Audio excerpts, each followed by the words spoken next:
find a lot of times the president will not speak until John Kelly tells him to? That is absolutely ludicrous and ridiculous. I've been in so many meetings with the two of those men. The president runs this country. He makes the decisions. He sets the policy, sets the tone, and does all of that at any point in time in a conversation. John Kelly executes exactly what the president wants him to do. We all offer our opinions and suggestions, but it is the president of the United States who runs this country. Hogan, who do you believe, General Kelly, a Marine general, or Omarosa?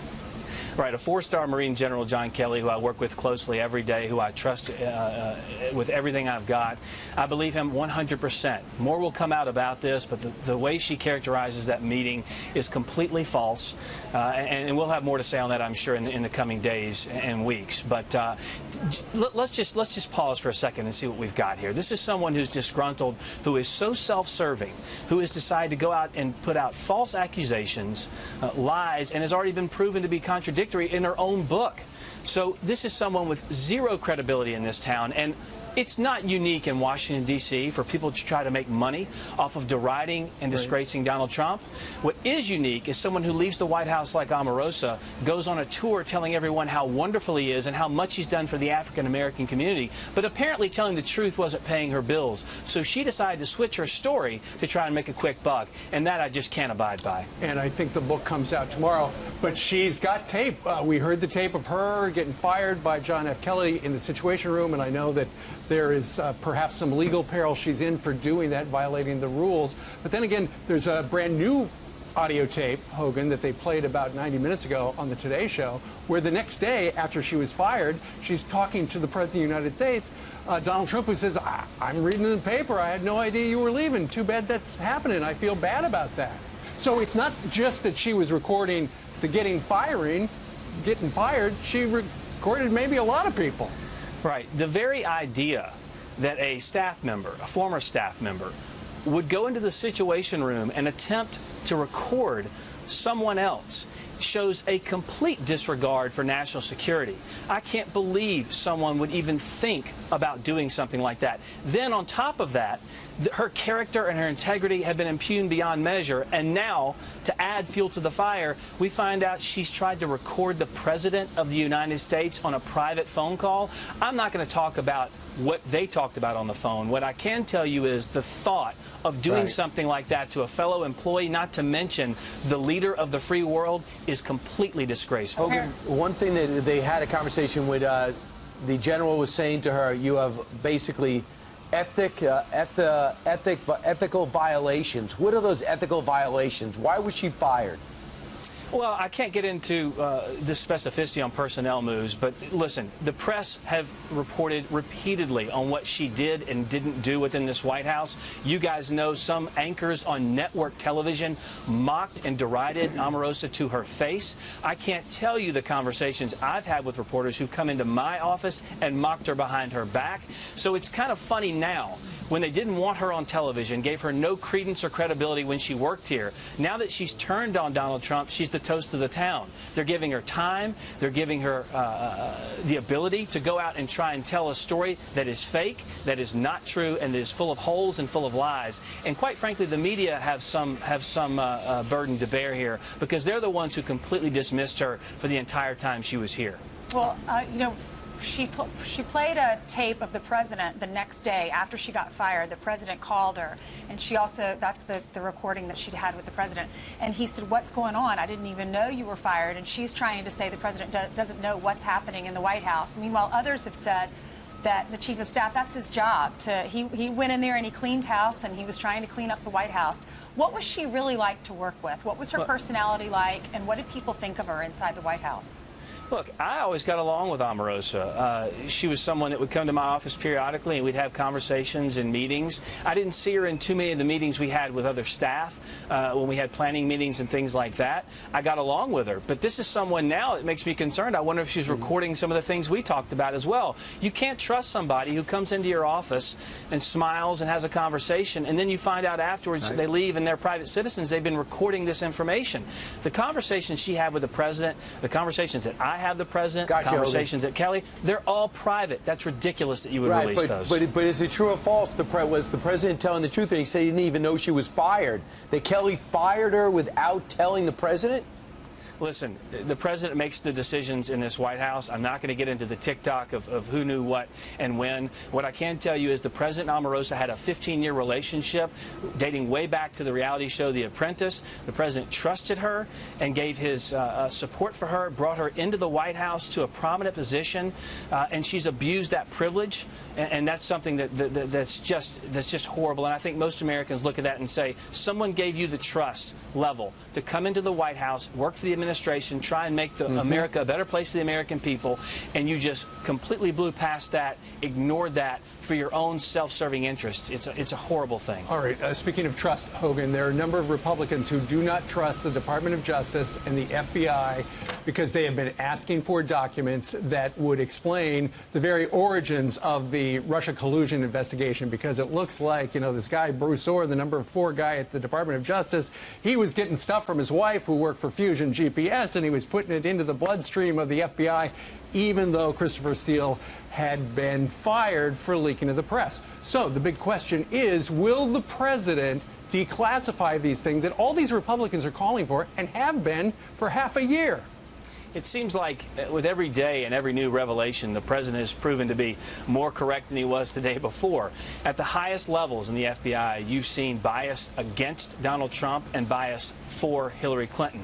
That is something that's unacceptable. The president is a supporter, unequivocally, of all of the rank and file members of the FBI. He wants transparency throughout the process. Congress has been asking for these documents. He wants cooperation. Hogan Gidley, thanks so much. The tapes vindicate him.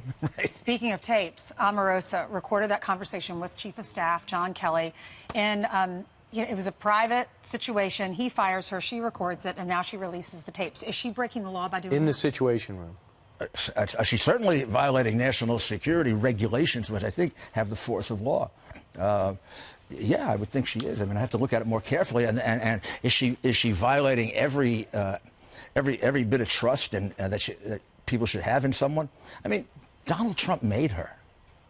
I mean, what kind of ingratitude is this? Even and you can tell from the tape, he thought she resigned.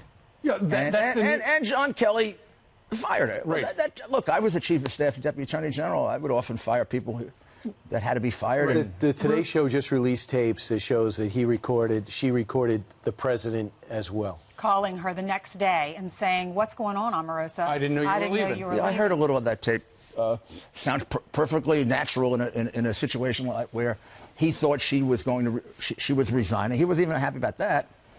Most of the things about her never came to him.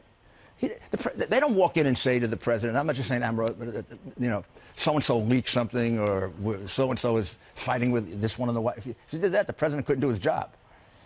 That's for the chief of staff to handle. And for her to say that Kelly pressured her, he said to her, it's non-negotiable. That's not pressuring.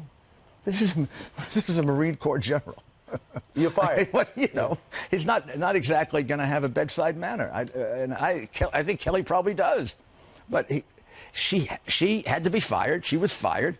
That was it. They never put anything bad about her. They never attacked her. Because he was talking on the tape that they played yesterday about ethical violations regarding vehicles, maybe money as well, but he didn't want to go into the specifics because we have these lawyers right here who are going to fix this. Well, and none of that came out. None of that. I mean, if Kelly wanted to hurt her, or anybody around the chief wanted to hurt her, it would have been in the Washington Post the next day. She's misusing this. She's misusing that. Her accounts aren't in order. Everybody in the White House thinks she's a backstabber. A little of that did come out, that last part. But, you know, so what? Mr. Mayor, how would you characterize the president's mindset this weekend? You were with him. Oh, the president played golf great yesterday. And then he watched most of the end of the PGA, and he was in rare form. He was entertaining all of his friends. Made a bunch of calls there, thanking people for their support. It was Donald Trump, you know, in campaign mode, getting ready for November, and starting to feel pretty good about it. He's won 9 out of 10 races with all this garbage going on around him.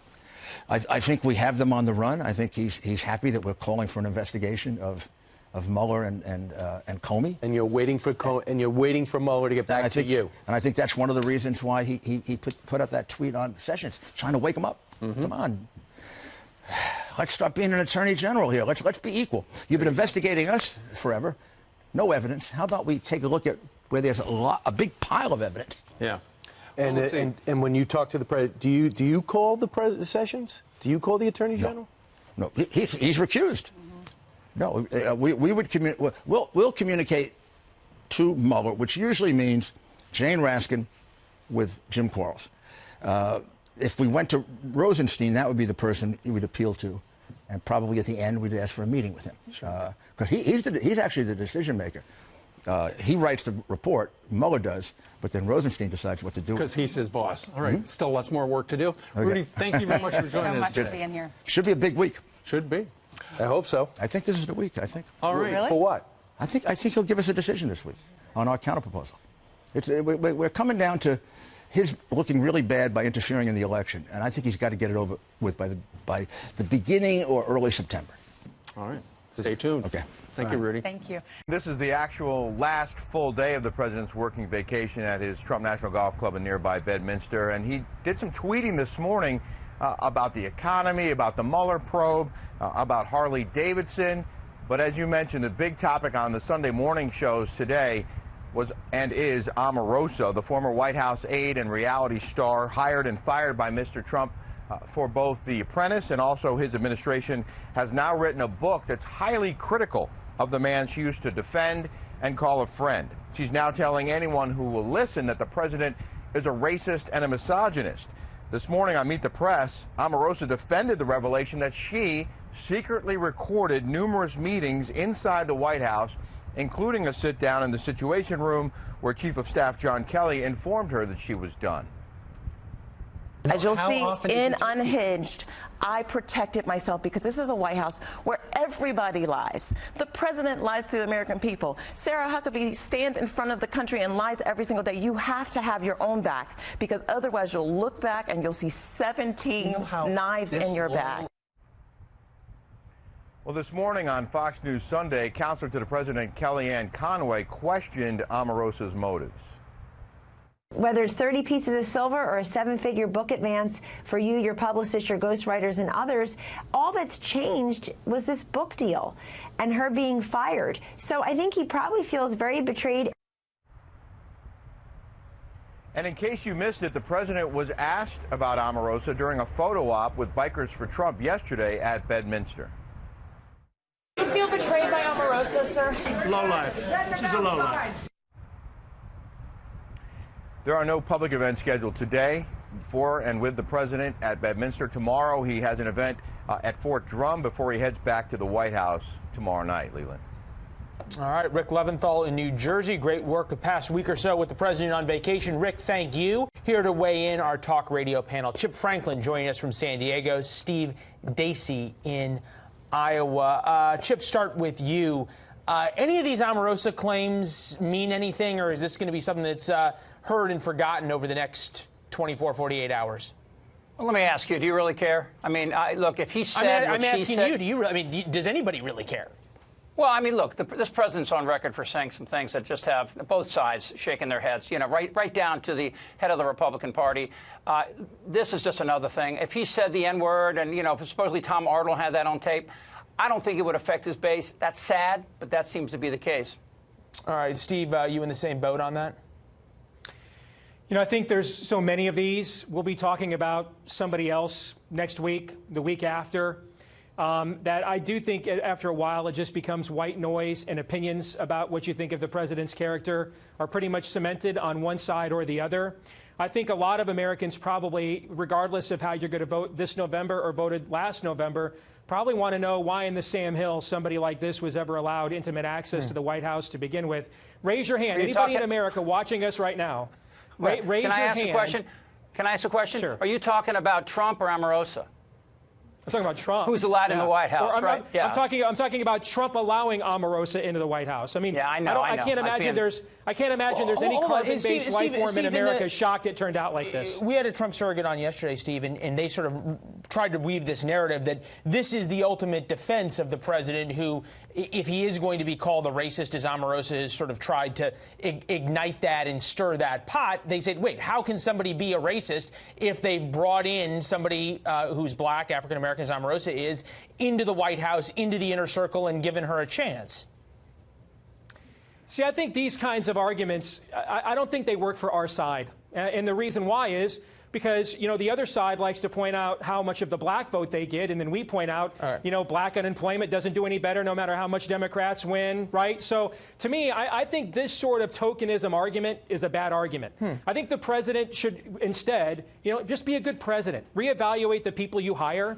Stop putting Rudy Giuliani to do Democrat get out the vote efforts on television. Stick to talking about his accomplishments. Let his allies in the media attack Mueller. If you watched Kellyanne Conway, who they put out this morning to try and combat the Omarosa claims, that was really a page out of your playbook, Steve, in terms of how she looked at things. Move on to sort of the other big issue. You brought up Rudy Giuliani, who's made the rounds today as well, including on Media Buzz. This is the president's tweet this morning, quoting Judge Jeanine from last night. Bob Mueller, isn't your whole investigation premised on a fake dossier paid for by Hillary, created by a man who hates Donald Trump, and used to con a FISA court?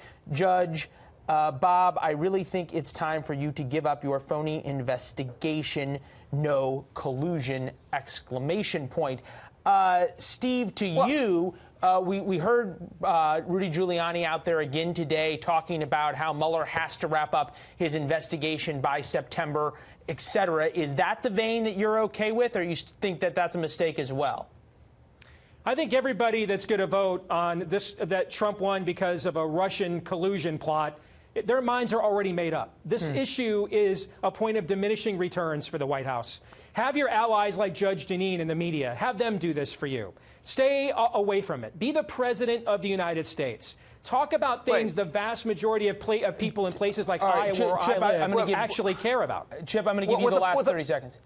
With apologies to Fox, why are we quoting a talk show host about this economy? Why are we talking about why aren't we talking about the border wall? Why aren't we talking about the economy that Trump, the 3.9 unemployment? It looks great, but he's constantly going after Jerome Powell, head of the Fed, and we all know that lower unemployment means higher inflation, and that's bad for Americans. That's what we should be talking about, not what Judge Jeanine or Hannity or anybody else on your network is talking about. This is the guy we need to focus on and what he's doing, not what he's saying, but what he's doing. This is good for Wall Street, but it's bad for Americans. Well, that is an argument that the American people tend to decide at the polls. They do vote with their pocketbooks. It's something everybody understands. Gentlemen, this isn't fake news. We have statistics. I'm up against a hard break, guys. We got to run.